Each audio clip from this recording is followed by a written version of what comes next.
May all beings be happy. May all beings be healthy.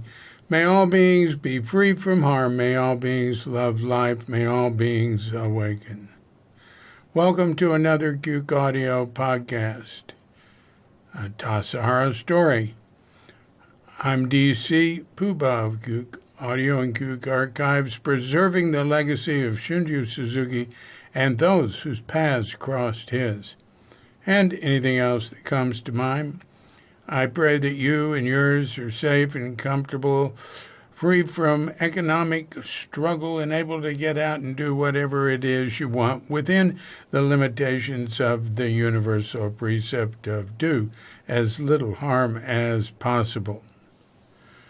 So just going to read one because I'm a little caught up in some other tasks and I want to get to bed on time so I can get plenty of sleep and get up tomorrow and be fresh and get back to the other tasks.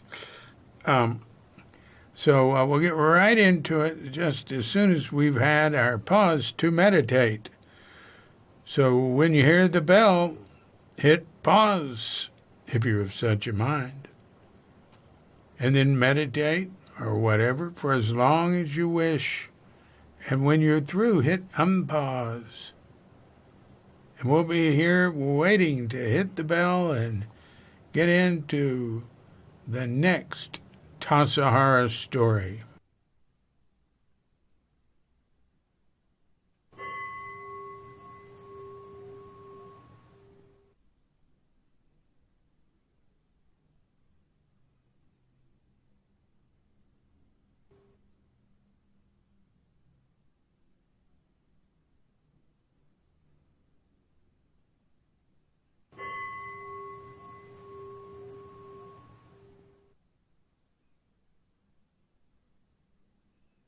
Louise.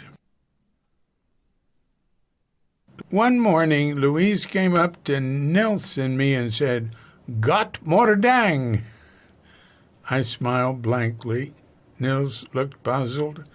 "Got more dang," she laughed and said. "It's what I dreamed you say for good morning in Danish, Nils. Got more dang." And she walked off laughing and saying "got more dang" to everyone she passed. Louise had come in with Dan, and she was Suzuki's first Jisha and Ansha, the only time those two were combined, and the only time assigned to a new student. Kobun explained that usually senior disciples hold those positions, as they are the two who spend the most time with the abbot.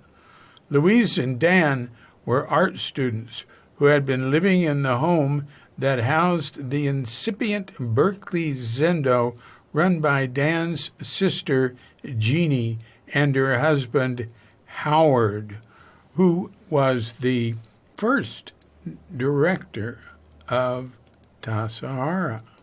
Well, that's what we called him, but really he was the first person from Zen Center to go live there, and he went right away after we bought it, like at the end of December. And he was like a caretaker for a while. I talked about him much earlier in Tassajara Stories. But the first time Louise did Zazen was the 3-day Tangaryo for those attending the first practice period. It must have been a bit of a shock for her to find out that she would be sitting not one introductory period, but nonstop for a seeming eternity, except for 3 brief breaks each day. It was nothing new for Dan, who'd gone through a much more severe Tangaryo in Japan a few years prior. He could sit like an oak tree out front. Louise kept at it as if it were nothing new, sitting steady like a sapling. And Suzuki related to Louise with the same respect he would an older student. Louise recalls, "With Suzuki Roshi, I never felt criticized. I was treated with utmost respect. I was never told I did anything wrong. Even though I felt self-doubt, I never felt it was generated from him. Suzuki had a cold, and it was chilly outside. Louise suggested he wear a turtleneck shirt under his robes to keep warm in the Zendo. As she followed him, carrying incense, he stopped, turned around and said, "Do you think the turtleneck makes me look like a hippie?" She knew if she said yes, he would go back to his cabin and remove it. I said, No, you look fine. And they went inside the Zendo. All were trying hard to be good Zen students, but Suzuki didn't seem to be trying to do anything. Louise noticed that with him. There was no forced mindfulness, she noticed, or forced slowness. He always seemed very appreciative of nature and aware of the stream and trees and what he was walking through, and seemed to enjoy it very much. She was cleaning his bathroom and picked up a straight razor. There were Japanese characters on the handle of the razor, and she thought of it as calligraphy and said, "Oh, Roshi, is this a poem written on your razor?" Suzuki answered, "No." That's the name of the razor company. When Lama Govinda came with his wife, Lee Gotami, in the fall of 1968, their art was put up on display in the dining room. Louise went with Suzuki to meet them in the first stone room. They sat down together, and Louise said, "Suzuki formally asked Lama Govinda, 'Could you please tell me what is the cause of suffering?'" It was so humble and respectful of him. Later she forgot what Govinda said, but she was struck by Suzuki's question. Louise remained close with Suzuki and Oksan. They would banter and fight, but not too seriously, she said, and she would scold him for wearing his robes and working in the garden in them, and make him go take his robes off and put his work clothes on. He didn't care whether he was in his formal robes or what. She did nag him, but it was all done with good humor. I don't remember feeling bad about anything that happened between the two of them. It always felt comfortable to be with them.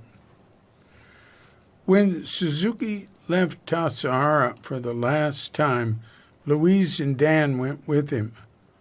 Oksan, Angie Runyon, and Yvonne, they stopped at San Juan Bautista, where Soen Nakagawa had just concluded a week-long sesshin with Tai Shimano. Soen Roshi made powerful green tea for everyone, Louise remembered. I was very pregnant, almost ready to pop. When he served me tea, he said, "Unless your child is like Buddha, of what use is another child in the world?" I'd said nothing. I didn't take it terribly seriously. After Suzuki was gone, Louise said, "I didn't feel respected or valued anymore.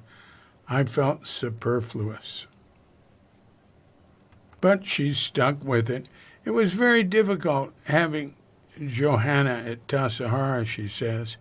It was very difficult to have Suzuki Roshi die and to have her born so close together. It was very hard to figure out how to practice and to know my place in the community. And the first few months I had Johanna, I was living at Tassajara, and I was told by Dan and the community that I couldn't expect to have him help me take care of her, and I felt very isolated. At the next training period at Tassajara in the spring of 72, he was asked to be Shuso, and it was felt that Johanna and I would be a distraction to him, so I moved to Pacific Grove, and Katagiri was there. I tried to go to morning zazen with her, but she wouldn't sleep in the pack on my back, Suzuki Roshi loved Dan very much and had big expectations of him, but I felt separate from the community and Dan, and I missed Suzuki Roshi very much. Louise and I were at the samovar talking with Nils.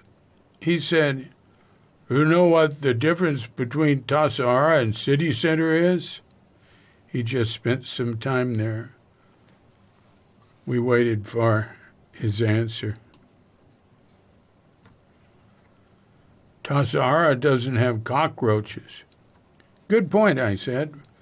Louise added, I read that while you're sleeping, cockroaches will come and nibble on your eyelashes. This has been another episode of Tassajara Stories, another mini podcast, too. I'm D.C. Puba of Cuke Audio and Cuke Archives, coming to you from Sleepy Sanur with Dogga Bandita, Feline Cuchita, and dear lovely Katrinka.